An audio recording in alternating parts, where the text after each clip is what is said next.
신학이란 무엇인가? 알리스터 맥그레스 5장 서론 예비적 고찰. 신학에서의 헌신과 중립. 신학자들은 어느 정도까지 헌신해야 하는가? 이 물음을 구체적인 형태로 바꾸면 이렇다. 기독교인이 아닌 사람이 기독교 신학을 가르치거나 평가하는 것이 가능한가? 기독교 신앙에서의 헌신은 기독교 신학을 공부하거나 가르치려는 사람이 반드시 갖추어야 할 조건인가? 이 물음은 기독교 전통에서 오랫동안 논의되어 왔다. 이에 대한 논쟁은 12세기에 파리 대학교가 세워지면서 본격적으로 시작된 것으로 보인다. 신학이란 헌신한 신자로서 기독교 신앙을 옹호하는 일이라고 믿는 사상가들과 신학이란 학구적인 분야로서 거기 종사하는 사람은 거리를 두는데 필요가 필요하다고 주장하는 학자들 사이에서 공개적인 대결이 이루어졌다. 앞에 사람들은 대체로 수도원을 중심으로 활동하였으며 뒤쪽 사람들은 대학교에 속했다는 점이 눈에 띈다. 양쪽 사람들은 각각 자신들의 견해를 지지하는 다수의 논증들을 내세웠으며 따라서 이 논쟁은 해결되지 않은 채 남겨졌다. 양쪽에서 제시한 주요 사항들은 아래에서 살펴본다. 우선 중립과 객관적 자세를 강조하는 주장 두 가지를 살펴본다. 1. 진리를 탐구하는 일에는 학자편에서 완전하게 거리를 두는 것이 필요하다. 만일 학자가 어떤 이론에 이미 헌신한 상태라면 그가 자기가 연구할 자료에 대해 편향된 평가를 내릴 수가 있다. 계몽주의는 객관적이고 회의적인 탐구자라는 사상을 옹호했고 헌신과 진리가 서로 양립할 수 있다는 생각에 의문을 제기했다. 기독교 신앙에 대해 판단할 수 있는 지적 자격을 갖춘 사람은 신앙에 대해 중립적인 사람이고 그것이 헌신하는 사람이 아니라는 것이다. 2. 신학은 자신의 지적 신뢰성과 방법론을 개념들에 관해 철저히 따져 물을 각오를 해야만 한다. 오늘날 대학의 비판적 환경 속에서 신학자들은 다른 곳에서라면 제기되지 않았을 여러 어려운 질문들을 묻도록 강요당한다.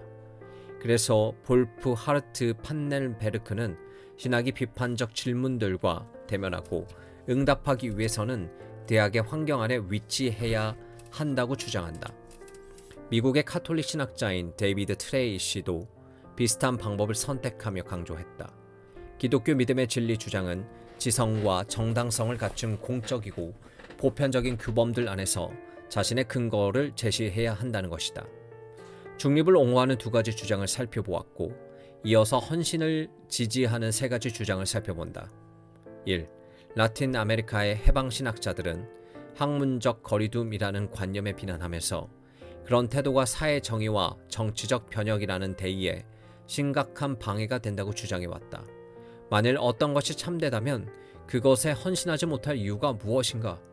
해방신학자들은 한편으로 마르크스주의 원리와 다른 한편으로 일부 전통적인 기독교 개념들을 근거로 삼아 진리와 헌신 사이에는 아무런 갈등도 없으며 진리는 사실상 헌신을 요청하는 것이라고 주장하였다.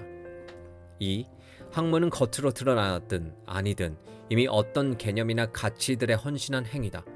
프랑스 사회학자 피에르 프루디웨가 지적했듯이 이미 구조가 정해진 것이 사방에 존재한다.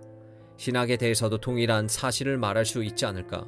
달리 말해 거리를 둔다고 주장하는 사람일지라도 사실은 드러나지 않게 이미 헌신한 처지에 있고 일정한 전제들을 따르고 있다는 것이다. 3. 기독교 신학은 공동체 신앙에 응답하는 데서 출발한다.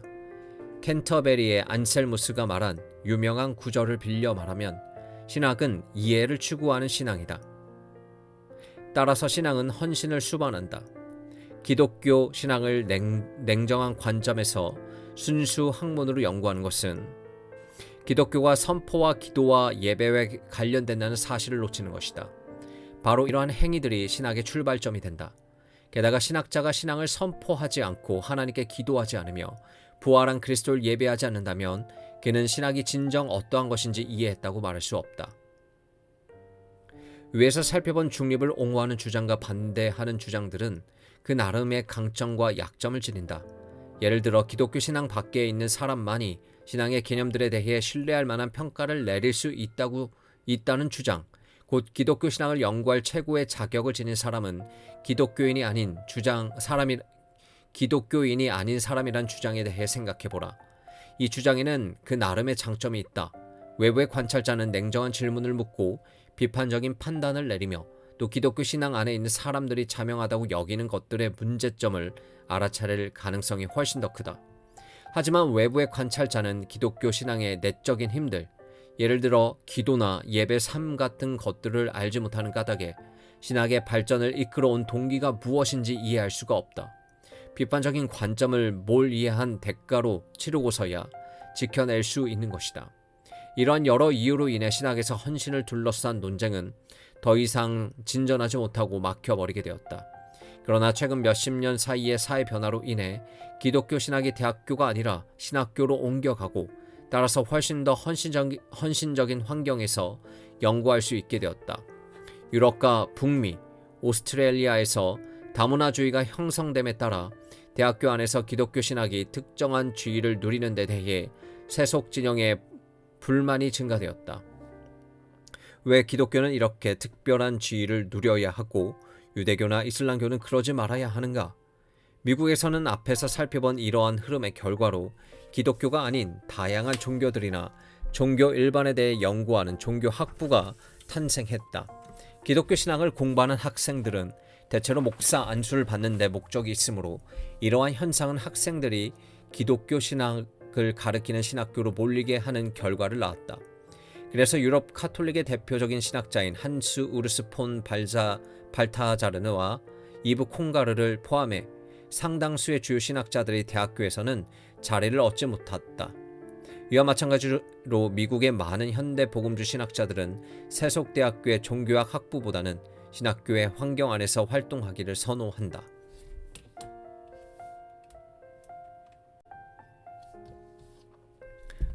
전통과 이단.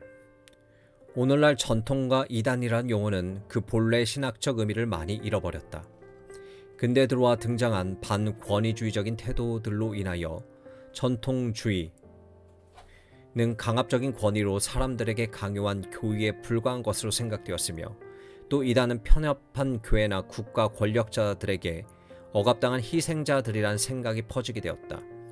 뒤에서 살펴보겠지만 발터 바우어는 후대 사람들이 이단이라고 판정한 기독교 형태들이 사실은 전통적 견해들보다 훨씬 먼저 존재했으며 영향력도 더 컸던 견해들이라는 논제를 펼쳤다.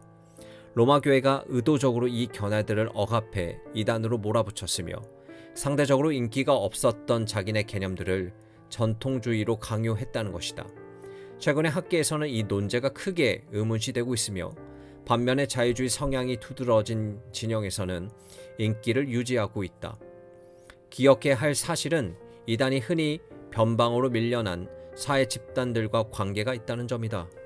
예를 들어 도나투스파는 주로 그 지역인 토착민인 베르베르인들로부터 지지를 받았으며 이에 반해 그들의 적대자인 카톨릭은 주로 로마인 정착민들로 이루어졌다.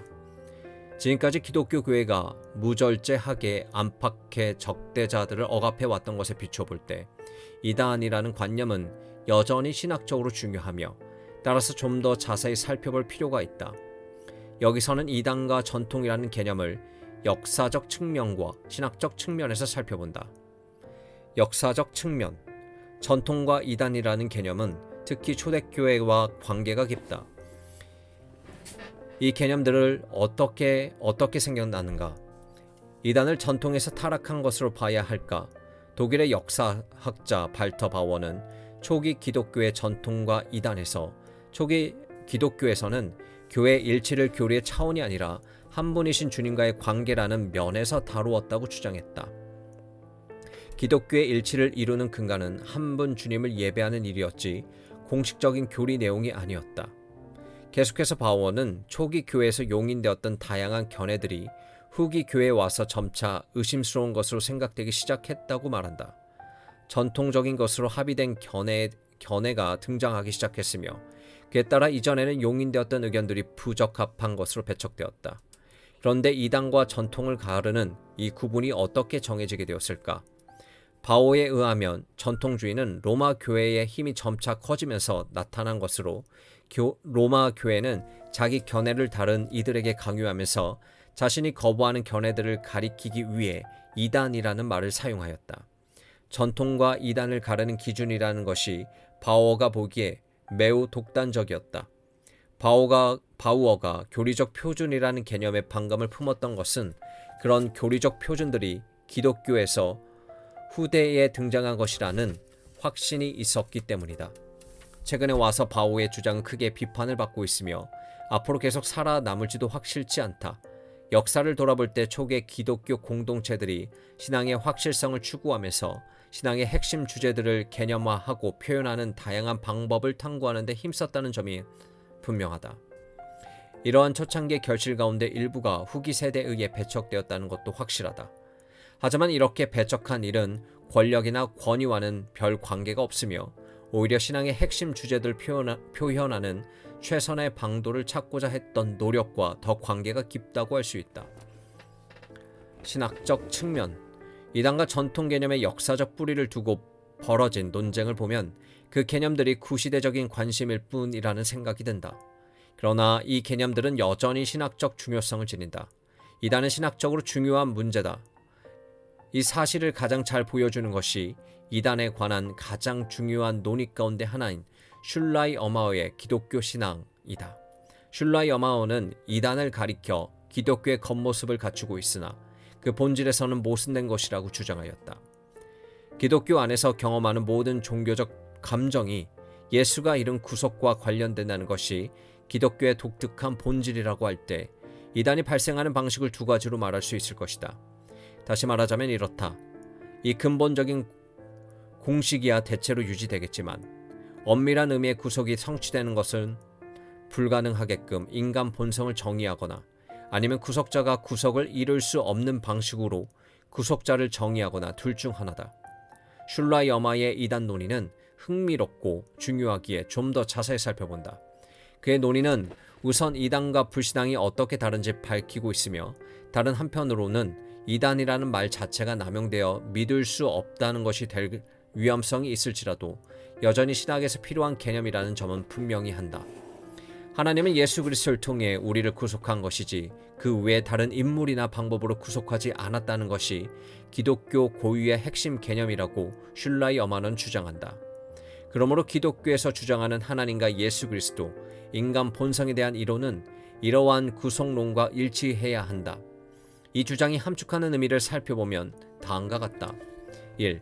기독교에서 주장하는 하나님의 본성에 관한 이론은 하나님이 그리스도를 통해 인간의 구속을 이룰 수 있다는 점을 분명하게 보여주어야 한다. 2. 기독교에서 주장하는 그리스도의 정체성에 관한 이론은 하나님은 오직 그리스도를 통해서만 우리를 구속할 수 있다는 점을 분명하게 보여주어야 한다. 3.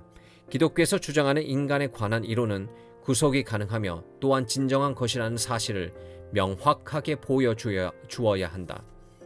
달리 말해 하나님과 그리스도와 인간에 관한 기독교의 주장은 오직 그리스도를 통한 구속이라는 원리와 일치해야 한다는 것이 핵심 내용이다. 슐라이 어마어에 의하면 하나님이 예수 그리스도를 통해 우리를 구속하셨다는 사실을 부인하는 것은 기독교 신앙의 가장 근본적인 진리를 부정하는 것이 된다. 이 원리의 수용 여부에 따라 기독교에 속하느냐 아니냐로 갈라진다. 그러나 무엇이 전통이고 이단이냐를 구분하는 일은 이렇게 인정하고 받아들인 원리를 어떻게 이해하느냐에 따라 달라진다.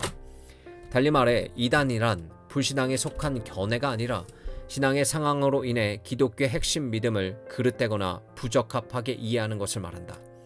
슐라이 어마어에게 이단은 근본적으로 기독교 신앙의 부적합한 형태 또는 온전치 못한 형태이다.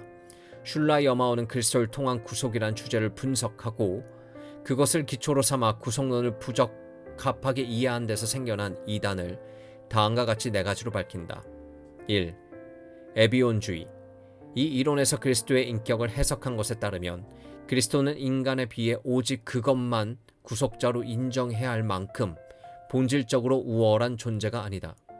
2. 가현설. 여기서 그리스도의 인격을 해석한 것을 보면 그리스도는 인간의 겉모양만을 취하였으며 따라서 우리를 구속의 본질적 차원과 연결시켜 줄 수 없다. 3. 펠라기우스주의. 이 이론에 의하면 인간은 자력으로 구속을 성취할 능력이 있으며 따라서 그리스도가 필요하지 않다. 4. 만이교. 이 이론에 의하면 인간은 그리스도 안에 허락된 구원에 응답할 수 없다. 슐라이 어마우는 위에서 살펴본 네 이단을 기독교 신앙의 자연 발생적 이단이라고 부르며 또 그것들은 모두 그리스도를 통한 구속이라는 교리를 잘못 해석한 데서 생겨난 것이라고 주장한다. 이것들이 초기 기독교 안에서 분란을 일으킨 가장 중요한 이단들이었던 것도 우연은 아니다. 이렇게 해서 결론적으로 슐라이 어마우는 이단이란 기독교 신앙을 부적합하게 하거나 모순되게 이해하는 방식이라고 말한다. 겉으로는 전통신앙의 모양을 띠지만 신학적인 깊이를 잃어버려서 신앙의 핵심 내용을 온전히 지켜내지 못한 것이 이단이라고 말할 수 있다.